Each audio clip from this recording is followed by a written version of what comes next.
All right, so what's the power of Islam? And I want you guys to remember this. Islam is, the power and beauty comes from how Islam is able to unite two major intellectual traditions in the world. The first is paganism, right? Remember the Vikings? The Vikings told stories. They acted out rituals. And therefore, there was an intimacy, concreteness, and interconnectedness to paganism that made us feel happy and good. Okay? It made us understand the world. It made us feel as though we could influence the world. That's the power of paganism. But Islam is doing the same thing by making God concrete. Okay? You can feel God. God is everywhere. He knows everything.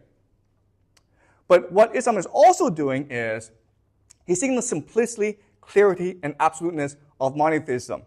Okay?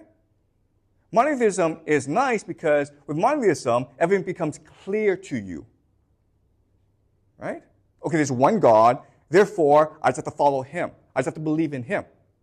There's like a million gods in paganism. And so it's unclear what you should do or how you should relate to this million gods. But here in monotheism, the relationship between God and you, it's very, very clear. Okay? So in other words, Islam is a major intellectual revolution in human history. And we have forgotten this because Islam, the idea, has embedded itself into modernity itself. Okay? Does that make sense? All right. So, what I will show you over the course of the semester is that Islam really is the proto-modernity. When we say that modernity began in Europe, we forget that Islam really built the basis for modernity. Okay? All right? So, fulfillment of the law and prophets. It's completing the story in the Bible. It's bringing God to the people. You can now touch God. You can now know God. That's the beginning of the idea of Protestantism, okay? And create heaven on earth. And this is the idea of science. Why do we use science? To make the world better. Because God wants us to make the world better. All right? So a lot of the ideas that will underpin modernity, that God can be in us, and that God expects us to make the world better, it's already there in the beginnings of Islam. And that's why we will have the Islamic Golden Age, because they are propelled by their devoutness to the one true God. All right, now that we've done the three mysteries, let's go back to the three original questions. First question is, why did Islam enter its Golden Age and Christian Europe enter its Dark Age? Second question is, why did the Islamic Golden Age end? Third question is, how did Christian Europe overtake the Muslim world? Okay, to answer these three questions, all we have to do is compare and contrast these three major religions together. Judaism, Christianity, and Islam. All right? There are both strengths and weaknesses to all religions. So let's very quickly compare and contrast these three major religions to see why they thrive in a certain historical context. So, Judaism. The Bible, it's a wonderful piece of literature. It has a very rich history going back 1,000 years, right? So the Jews were the first to have a complete history of themselves. There are beautiful stories in the Bible that still inspire today. The stories of Adam and Eve, the stories of the patriarchs, the story of Moses. They still inspire us today, and they inspire us to create great literature. And then you have a literary culture. So the Jews were expected to be people of the book. They were expected to be literate in order to practice their religion. Okay? And this helps us understand why Jews are so dominant in academia, universities, in the media and in culture, and in the legal profession, okay? Because these are people of the book. They have a tremendous respect for learning and for literacy, okay? That said, there are certain problems with the tradition. The first is it's contradictory. When you read the Bible, it's always contradicting itself, okay? It's almost schizophrenic, you could say, it's very hard to pick out a definite message from the Bible. And that's why the oral tradition, called the Torah, is actually much more important. Okay? And so Jews have to go to the synagogue all the time, where the rabbi will explain to them the meaning of the Bible, because if you read it by yourself, it's almost impossible to understand. Okay? Second problem is their God, Yahweh, he's very problematic. He's extremely problematic, as we know from last semester when we looked at the Bible. He doesn't seem to know what he's doing, and he's very, very violent. Okay, he often commands the Israelites to go kill all their enemies. Okay, so he's a very problematic God. And the third major problem in the tradition is faith versus history. If you believe that you're the chosen people, and you believe that Yahweh is the only true God, then why are you being persecuted all the time? Okay, why were the Romans able to kick you out of Jerusalem and burn down your temple, which is the house of God? Why are you homeless? Why do you lack a homeland? Okay? And this has been going on for 1,000 years. And there are no easy explanation to any of these problems. Okay? So within the Jewish faith, there's a lot of conflict and debate and doubt. So the Christian faith was created in many ways to try to resolve a lot of the issues within the Jewish tradition. The first major advantage of the Christian faith is it's the personification and perfection of divinity, right? Remember how we said that Yahweh is problematic? Well, now we have Jesus, who we can understand. And Jesus made the ultimate sacrifice, therefore we know him to be the ultimate good. Okay? Second advantage is, okay, now that there's a person, we can, through him, deliver a consistent message of being kind, being merciful, being loving. Okay? The third advantage is the idea of progress of history. Everything is leading to the return of Jesus, the second coming. Okay? So you may suffer now, but don't worry, because Jesus is returning. And that will end history for us. All right? So these are the advantages of Christianity. But when you do that, when you have Jesus personified God, you create a lot of issues. Okay? The first issue is, it's a really confusing story. Why would God come down to earth, manifest himself as a human, and then sacrifice himself? That's really, really confusing. Like, I know there's a lot of really good explanations as to why this is the case. Still, if you're just a normal person, you can't understand the story. It makes no sense to you, okay? Second is that it's counterintuitive. A lot of the ideas in Christianity, it's just counterintuitive. The Holy Trinity must be the strangest idea in religion, where God, the Holy Spirit, and Jesus are separate but equal. It makes no intuitive sense to anyone.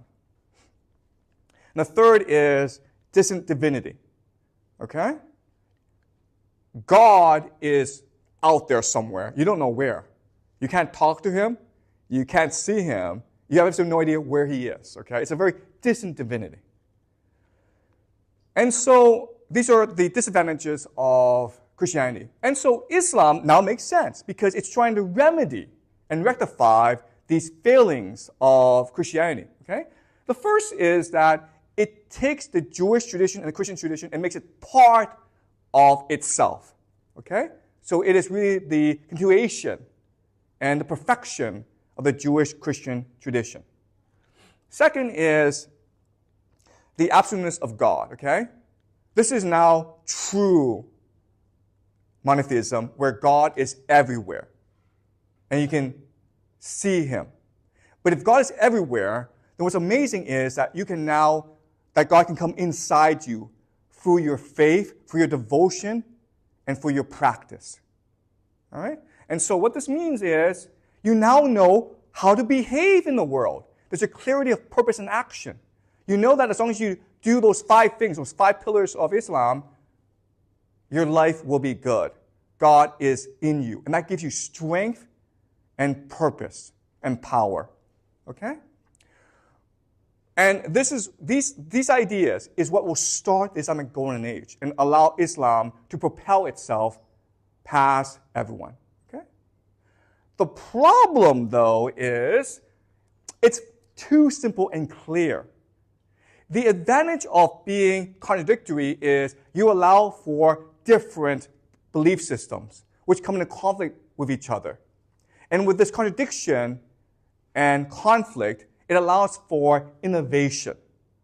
That's why Catholicism will eventually give way to Protestantism, okay? Which is a reinterpretation of the Bible. But it's because the Bible is so contradictory that this innovation is allowed to happen. The Bible was extremely clear. The Quran is extremely clear. But if that's the case, then you cannot allow for a radical rejection of the past and embrace of the future, okay? Second problem, then, is it's inflexible. It can't be as innovative as Christianity and Judaism.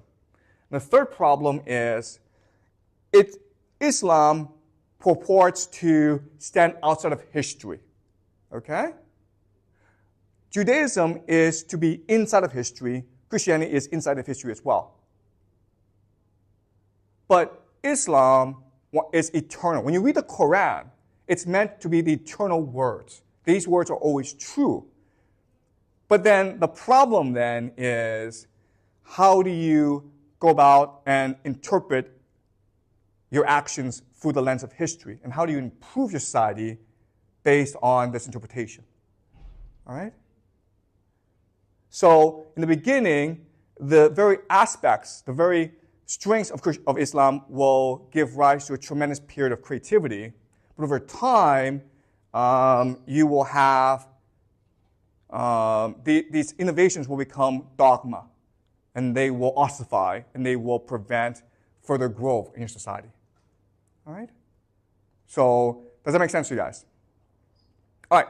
So let me reframe what I just said in a different way. All right? So let's just compare. Sorry. So I'm going to compare and contrast Christianity with Islam. And then this will be a bit more clear to you. All right?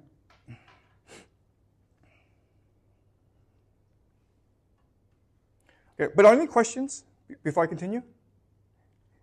Is this clear to you guys? So I apologize, I'm making a lot of generalizations, but again, this is a macro view of history. All right, so let's look at Christianity and compare it with Islam. All right? So as I have said in previous classes, Christianity was developed by the Roman Empire in order to co-opt first the Jews and eventually these barbarian invaders. And therefore, the religion is one of empire and power. Okay? It's really about how to control people. But Islam, as I just mentioned, it is a revolutionary religion that must be open and inclusive and tolerant in order to attract as many followers as possible. All right? Now, the main mechanism of control for an empire is the idea of orthodoxy. Orthodoxy just means the correct thinking, okay? But if you're orthodoxy, then you have the idea of heresy. Orthodoxy is with God, heresy is against God. If you agree that the sky is red, because I say the sky is red, then you are orthodox. But if you insist the sky is blue, then it is heretical, okay? And that constrains or limits the imagination. All right? And the philosopher that you base your society on is Plato. So the idea of the bishop, the idea of the pope, it's really the idea of Plato's philosopher king. All right? So I'll explain Plato's philosophy in a second, okay? But let's look at Islam. So it's a revolutionary religion, and therefore you must activate the energy of all your followers. You must get them to believe, and you must get them to fight. Therefore, it's a religion based on intuition. God is with you. You know God. God is inside you, okay? And the idea of intuition is what allows for science.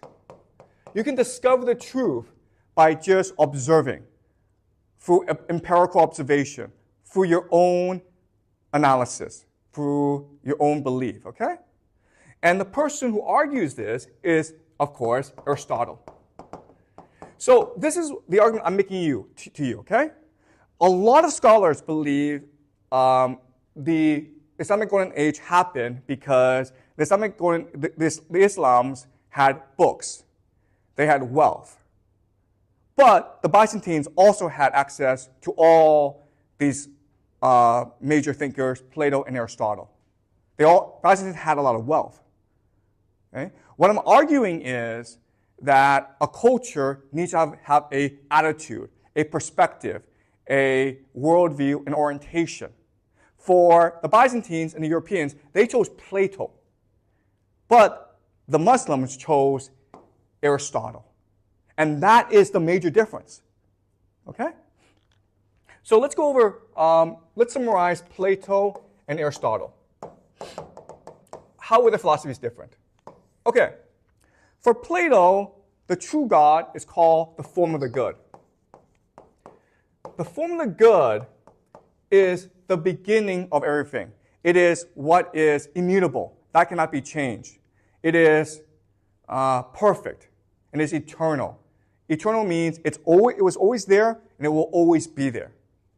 The form of the good, this God, he thinks and he emanates new concepts called ideals, like justice, reason, beauty, power, okay? And these ideals will manifest themselves into perfect forms, okay? Like a horse, like a perfect horse, the perfect woman, okay? This, we can say, is just heaven. We live in something called the shadow world, which is just an imitation of heaven. But it's a bad imitation, so everything sucks, okay? So for example, if you fall down and you break your leg, it hurts because we live in the shadow world. So in this conception of the universe, what we're trying to do is return to the form of the good. And for Plato, he argues that you can do this through mathematics and geometry. Because mathematics is what is most like the form of the good. It is immutable, perfect, and eternal. So by studying mathematics and geometry, you are able to ascend back into the form of the good. But guess what? Augustine will take Plato and he will adapt it to the Christian faith, right? Because how do you leave this world? By not sinning, by having faith. If you do that, then you are allowed to go to heaven. Okay? So in the Platonic Augustine understanding, we in this world all we have to do is not make a mistake. So do nothing. Okay? Do nothing and you'll be good. Aristotle has a different conception of the universe. He believes the form of the good is called a prime mover. All right? God is the prime mover. So God is the first thing that acts and moves things, okay? And when he does that, when he creates motion, other things start to happen as well, okay? So we're constantly moving about. Where we're going is we are seeking truth. And it's called telos. Telos means purpose. So each of us, by our nature, has a purpose. If you're a soldier, your purpose is to be the best warrior. If you're a mathematician, your purpose is to be the best mathematician, okay? And that is the idea of truth, to fulfill your purpose. And therefore, you must be constantly acting, okay? Now, the beauty of this idea of motion is you can now study it through empirical observation. You can observe things and then start to understand their nature. And this gives rise to the idea of science. Okay? Right? So, the Muslim world had a decidedly Aristotelian perspective, whereas the European world had a Platonic perspective. Now, the great thing about history, the great thing about civilization is that what will happen is the Europeans will learn from the Muslims. They'll copy the Muslims, right? They'll bring back Aristotle. They'll bring back science. And they'll bring back intuition. All right? And they will do so through three major events.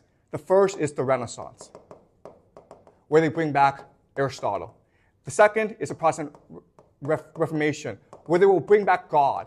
Remember, the Catholic religion, God is aloof. God can only be understood through the Pope or the priest. Okay?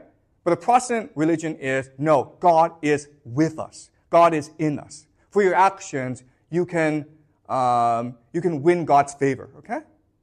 Now, last is science, right? The scientific revolution. And these are the three major events that will give us modernity. Okay? But guess what? The Europeans are just emulating the Muslims. But, and this is really important, they will improve on the Muslims. Okay? So the problem with science is, yes, in the beginning you will have all this tremendous discovery, but this innovation will eventually lead to something called dogma. All right? And so what you need to do is create institutions to destroy dogma. And that's what the Europeans will do, which will, and this idea that dogma can be destroyed through discussion and debate and analysis is what will become the basis of the scientific revolution, which will create the modern world that we live in today, okay? So we will go through all of these three major movements in future classes.